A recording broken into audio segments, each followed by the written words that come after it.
నేను పెళ్ళికి పోయాం సార్ 2 గంటలకి. అరగంటలో ఫోన్ వచ్చింది, కాలిపోయింది అని. ఏంటి నేను వస్తే కరెంట్ షాక్ వల్ల కాలిపోతా ఉంది. పాప పెళ్లి కూడా పెట్టుకున్నాను జూలైలో. సామంతా కాలిపోయింది, మాకు ఏం మిగల. నేనేం చేయాలో మీరే పెంచాలి సార్.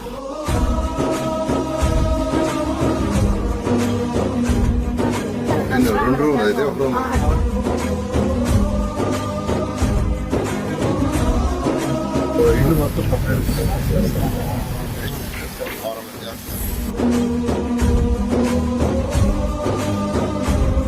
నా పేరు జరీనా, 52వ డివిజన్. నారాయణ సార్ అమ్మటి వచ్చి 20,000 సాయం చేశారు. మా తెలుగుదేశం పార్టీ తరఫున 15,000 ఇచ్చారు. ఏదైతే ఇల్లు ఉందో ఆ ఇల్లు చూడండి, మొత్తం రేకులు పగిలిపోయి మొత్తం ఇక్కడంతా గోడలు గిడలు పగిలిపోవడం జరిగింది. శ్రీ బొంగూరు నారాయణ సార్ గారి దృష్టికి తీసుకుని వెళ్లడంతో వారు వెంటనే స్పందించి ఇక్కడికి వచ్చి విజిట్ చేయడం జరిగింది. వాటిలోనే నారాయణ సార్ గారు 7 days లోపల రెడీ చేయమని చెప్పేసి సిఎస్ఆర్ ఫండ్ కింద ఎన్సీసీ వాళ్ళకి చెప్పడం జరిగింది. నారాయణ సార్ చెప్పిన మరుసటి రోజు ఈ రోజు వచ్చి ఎన్సీసీ వాళ్ళు మొత్తం రేకులన్నీ తీసేసి, నాకు తెలిసినంత వరకు మేము ఒక 2-3 రోజుల్లో ఈ పని వీళ్ళు పూర్తి అయితే చేసేస్తారు. ఆ నమ్మకం అయితే మాకుంది. ధన్యవాదాలు సార్.